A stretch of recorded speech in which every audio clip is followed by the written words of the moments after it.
Hi hello welcome back to my channel ವನ್ಗೋಲ್ aroma YouTube channel. ಇವತ್ತು ನಾನು ತೋರಿಸುತ್ತಿರುವ ರೆಸಿಪಿ ಏನೆಂದರೆ ಮಾರ್ನಿಂಗ್ ಮತ್ತು ಈವ್ನಿಂಗ್ ಸ್ನ್ಯಾಕ್ಸ್ ಆಗಿ ಮಾಡುವ ರೆಸಿಪಿ ಫಡ್ಡನ್ನು ತೋರಿಸುತ್ತಿದ್ದೇನೆ. ಅದರಲ್ಲಿ ಟ್ವಿಸ್ಟ್ ಏನಂದರೆ ನಾನು ಫಡ್ ಅನ್ನೋದು ಎಗ್ ಹಾಕಿ ಮಾಡತ್ತಿದ್ದೇನೆ. ಇದು ಎಗ್ ಫಡ್ ನೋಡಿರಿ, ಸ್ವಲ್ಪ ಎಷ್ಟು ಚೆನ್ನಾಗಿದೆ, ಒಳಗೆ ಎಷ್ಟು ಚೆನ್ನಾಗಿದೆ ನೋಡಿ, ಎಷ್ಟು ಚೆನ್ನಾಗಿ ಕುಕ್ ಆಗಿದೆ, ಫ್ಲಫಿ ಆಗಿದೆ. ಈ ಫಡ್ಡನ್ನು ಹೇಗೆ ಮಾಡ್ಕೊಳ್ಳೋದು ಅಂದರೆ ಉಳಿದ ದೋಸೆ ಹಿಟ್ಟಿಂದ ಮಾಡ್ಕೊಳತ್ತಿದ್ದೀನಿ ನಾನು. ದೋಸೆ ಹಿಟ್ಟಲ್ಲಿ ನಾವೇನು ಮಾಡತ್ತಿದ್ದೇವೆ ಅಂದರೆ ಅದರಲ್ಲಿ ನಾವು ಚೆನ್ನಾಗಿ ದೋಸೆ ಹಿಟ್ಟನ್ನು ಉಳಿದಿದೆಯಲ್ಲ ಅದು ಒಂದು ಸತಿ ಮಿಕ್ಸ್ ಮಾಡಿದ ನಂತರ 1 ಸ್ಪೂನ್ ಜೀರಿಗೆಯನ್ನು 2 ಹ್ಯಾಂಡ್ಸಿಂದ ಕ್ರಷ್ ಮಾಡಿ ಹಾಕೊಳ್ಳೋದ್ರಿಂದ ಏನಾಗುತ್ತೆ ಅಂದರೆ ಅದು ಒಳಗೆ ಮಟ್ಟ ಒಳ್ಳೆಯಾಗಿ ಒಂದು ಒಳ್ಳೆಯ ಫ್ಲೇವರ್ ಕೊಡುತ್ತೆ, ಅರೋಮಾ ಕೊಡುತ್ತೆ. ಇಲ್ಲಿ ನೋಡಿ ಶುಂಠಿ ಸಣ್ಣಾಗಿ ಕಟ್ ಮಾಡಿ ಹಾಕೊಳ್ಳೋದ್ರಿಂದ ಆನಿಯನ್ ಹಾಕೊಳ್ಳೋಣ, ಮೆಣಸಿನ್ಕಾಯಿ ಹಾಕೊಳ್ಳೋಣ, ಕೊತ್ತಂಬರಿ, ಕರಿಬೇವು ಎಲ್ಲನೂ ಫೈನಾಗಿ ಚಾಪ್ ಮಾಡಿ ಹಾಕೊಳ್ಳೋಣ. ಫೈನಾಗಿ ಚಾಪ್ ಮಾಡಿ ಹಾಕೊಳ್ಳೋದ್ರಿಂದ ಏನಾಗುತ್ತೆ ಅಂದರೆ ಚೆನ್ನಾಗಿ ಕುಕ್ ಆಗುತ್ತೆ, ಒಳಗೆ ಮಟ್ಟ ಕುಕ್ ಆಗುತ್ತೆ. ಅರಿಶಿನ ಹಾಕೊಳ್ಳೋಣ, 1/2 ಸ್ಪೂನ್ ಅರಿಶಿನ ಹಾಕೊಳ್ಳೋಣ. ಅರಿಶಿನ ಹಾಕೋದ್ರಿಂದ ಏನಾಗುತ್ತೆ ಅಂದರೆ ಒಂದು ಒಳ್ಳೆಯ ಕಲರ್ ಕೊಡುತ್ತೆ. ಈ ಕಲರಿಂದ ನಿಮ್ಮ ಮಕ್ಕಳು ಭಾಳ ಇಷ್ಟವಾಗಿ ತಿಂತಾರೆ. ಆ ಕಲರ್ ನೋಡಿ ನಿಮ್ಮ ಮಕ್ಕಳು ತಿಂತಾರೆ ನೋಡಿ. ಈಗ 4 ಎಗ್ಸ್ ಹಾಕೊಳ್ಳೋಣ. ನನ್ನ ಹಿಟ್ಟು ಕ್ವಾಂಟಿಟಿ ಹೇಗಿದೆ ಹಾಗೆ 4 ಎಗ್ಸ್ ಹಾಕತ್ತಿದ್ದೇನೆ.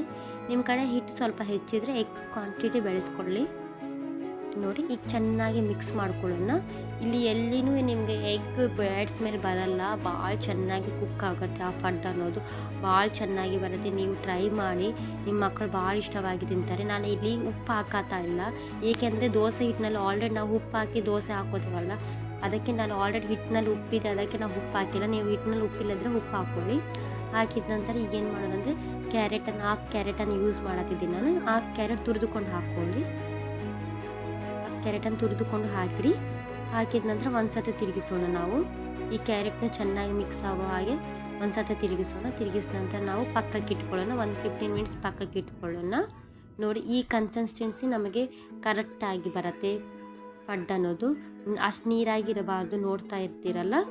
ಈಗ 15 ಮಿನಿಟ್ಸ್ ಪಕ್ಕಕ್ಕೆ ಇಟ್ಕೊಳ್ಳೋದ್ರಿಂದ ಏನಾಗತ್ತಂದರೆ ಆ ಹಿಟ್ಟು ಅನ್ನೋದು ಚೆನ್ನಾಗಿ ಪರ್ಮನೆಂಟ್ ಆಗುತ್ತೆ. ಈಗ ಎಗ್ ಫಡ್ ಹಾಕೋಕ್ಕೆ ನಾವು ಪಾತ್ರೆಯನ್ನು ಪ್ರೀ ಹೀಟ್ ಮಾಡೋಣ. ಎಗ್ ಫಡ್ ಹಾಕೋಕ್ಕೆ ಪಾತ್ರೆಯನ್ನು ಫ್ರೀ ಹೀಟ್ ಮಾಡೋಣ. ಫಡ್ ಹಾಕೋ ಪಾತ್ರೆಯನ್ನು ಫ್ರೀ ಹೀಟ್ ಮಾಡಿ ಅದರಲ್ಲಿ ನಾವು ಈಗ ಒಂದೊಂದು ಸ್ಪೂನ್ ಆಗಿ ಫಡ್ಡನ್ನು ಹಾಕೊಳ್ಳೋಣ ನೋಡಿ. ಎಷ್ಟು ಚೆನ್ನಾಗಿ ಆಯಿಲ್ ಹೀಟ್ ಆಗಿದೆ.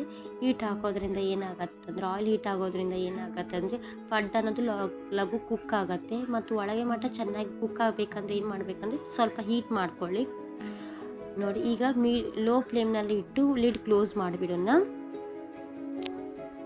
ಲೋ ಫ್ಲೇಮ್ನಲ್ಲಿ ಇಟ್ಟೋದ್ರಿಂದ ಏನಾಗತ್ತಂದರೆ ಒಳ್ಳೆಯಾಗಿ ಕುಕ್ ಆಗುತ್ತೆ, ಒಳಗೆ ಮಟ್ಟ ಕುಕ್ ಆಗುತ್ತೆ. ನೀವು ಹೈ ಫ್ಲೇಮ್ನಲ್ಲಿ ಇಡಬೇಡಿ. ಹೈ ಫ್ಲೇಮ್ನಲ್ಲಿ ಇಡೋದ್ರಿಂದ ಏನಾಗತ್ತಂದರೆ ಹೊರಗೆ ಸುಟ್ಟೋಗುತ್ತೆ, ಒಳಗೆ ಕುಕ್ ಆಗಲ್ಲ ನೋಡಿ. ಈಗ ಸ್ಲೋ ಆಗಿ ಟರ್ನ್ ಮಾಡ್ಕೊಳ್ಳೋಣ. ಹೀಗೆ ಒಂದೊಂದಾಗಿ ಸ್ಲೋ ಆಗಿ ಟರ್ನ್ ಮಾಡ್ಕೊಳ್ಳೋಣ. ನೀವು ತಿಳ್ಕೊತಾ ಇದ್ದೀರಾ ನಾ ಯಾವ ಕಟ್ಟಿಗೆಯಿಂದ ಈಗ ಟರ್ನ್ ಮಾಡ್ಕೊಳತ್ತಿದ್ದೆ ನಾನು ತಿಳ್ಕೊತಾ ಇದ್ದೀರಲ್ಲ. ಇದು ಯಾವ ಸ್ಟಿಕ್ ಅಂದರೆ ಇದು ಕರಿಬೇವು ಸ್ಟಿಕ್ ರೀ. ನಮ್ಮ ಮನೆಯಲ್ಲಿ ಕರಿಬೇವು ಹೆಚ್ಚಿತಂದರೆ ನಾನು ಆ ಸ್ಟಿಕ್ಸನ್ನು ಪಕ್ಕಕ್ಕೆ ಇಟ್ಕೊಳ್ತೇನೆ. ಏಕೆಂದರೆ ಹೀಗೆ ಫಡ್ ಮಾಡ್ಕೊಳ್ಳೋಕ್ಕೆ ಆಮೇಲೆ ವಡಾಗೆ ನಾನು ಯೂಸ್ ಮಾಡ್ತೇನೆ. ವಡ ತೆಗಿಯೋಕ್ಕೆ ಆಯಿಲಿಂದ ಈ ಕರಿಬೇವು ಸ್ಟಿಕ್ಸನ್ನು ಯೂಸ್ ಮಾಡ್ಕೋತೇನೆ ನಾನು ಎಸೆಯಲ್ಲ ಈ ಕರಿಬೇವು ಸ್ಟಿಕ್ಸ್ ನೋಡಿ. ಹೀಗೆ ಒಂದೊಂದಾಗಿ ತೆಗೆದುಕೊಳ್ಳೋಣ. ಭಾಳ ಈಸಿಯಾಗಿ ತೆಗೆದುಕೊಳ್ಳಬಹುದು ಈ ಸ್ಟಿಕ್ಸ್ ಇದ್ದರೆ ನೋಡಿ.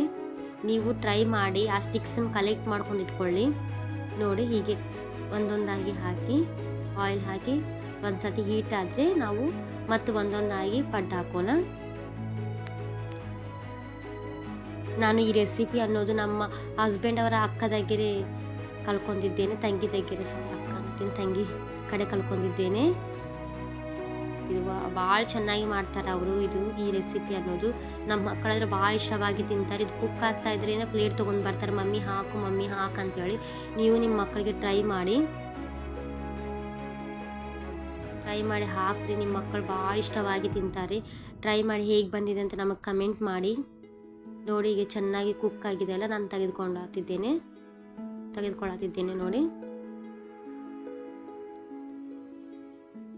ಕಲರ್ ನೋಡಿದ್ದೀರಲ್ಲ, ನಾನು ಅರಿಶಿನ ಹಾಕೋದ್ರಿಂದ ಈ ಕಲರ್ ಬಂದಿದೆ. ನೀವು ಅರಿಶಿನ ಹಾಕಿದ್ರೆ ಒಂದು ಒಳ್ಳೆಯ ಕಲರ್ ಬರುತ್ತೆ ನೋಡಿ. ಎಷ್ಟು ಫ್ಲಫಿ ಆಗಿದೆ, ಎಷ್ಟು ಸ್ಮೂತ್ ಆಗಿದೆ, ಸ್ಪಾಂಜಿ ಆಗಿದೆ ನೋಡಿ. ಈಗ ನೋಡಿ ನಾವು ಓಪನ್ ಕಟ್ ಮಾಡಿ ತೋರಿಸತ್ತಿದ್ದೆ ನೋಡಿ. ಒಳಗೆ ನೋಡಿ ಎಷ್ಟು ಚೆನ್ನಾಗಿ ಕುಕ್ ಆಗಿದೆ ಅಲ್ಲ ನೋಡಿ. ನೋಡ್ತಾ ಇದ್ದೀರಲ್ಲ, ಆ ಕ್ಯಾರೆಟ್ ಅನ್ನೋದು ಮೆಣಸಿನ್ಕಾಯಿ ಅನ್ನೋದೆಲ್ಲ ಕುಕ್ ಆಗಿಬಿಟ್ಟಿದೆ ಈಗ ಚಟ್ನಿ ಹಾಕಿ ಟೇಸ್ಟ್ ಮಾಡ್ಕೊತೀನಿ ನಾನು. ಭಾಳ ಚೆನ್ನಾಗಿ ಬಂದಿದೆ ಇದು.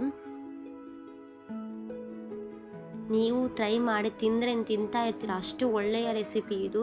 ಅಷ್ಟು ಈವ್ನಿಂಗ್ ಸ್ನ್ಯಾಕ್ಸ್ನಲ್ಲಾದರೆ ಸೂಪರಾಗಿರುತ್ತೆ. ನೀವು ಟ್ರೈ ಮಾಡಿ. ಸೂಪರಾಗಿ ಬಂದಿದೆ ನಮಗಾದರೆ. ಈಗ ಮಳೆ ಬೀಳತ್ತಿದೆ ಅಲ್ಲ ಕರ್ನಾಟಕದಲ್ಲಿ, ನೀವು ಟ್ರೈ ಮಾಡಿದ್ದು ಮಳೆ ಬರ್ತಾ ಇರುವಾಗ ನೀವು ಬಿಸಿ ಬಿಸಿಯಾಗಿದ್ದು ಮಾಡ್ಕೊಂಡು ತಿಂದರೆ ಭಾಳ ಒಳ್ಳೆಯ ಟೇಸ್ಟ್ ಕೊಡುತ್ತೆ ನಿಮಗೆ. ನೋಡ್ರಿ ಎಷ್ಟು ಚೆನ್ನಾಗಿದೆ. ನಮ್ಮ ಚಾನಲನ್ನು ಕಮೆಂಟ್ ಮಾಡಿ, ಲೈಕ್ ಮಾಡಿ, ಸಬ್ಸ್ಕ್ರೈಬ್ ಮಾಡಿ. ಒನ್ಗೋಲ್ ಅರೋಮಾ ಕನ್ನಡ ಯೂಟ್ಯೂಬ್ ಚಾನಲ್.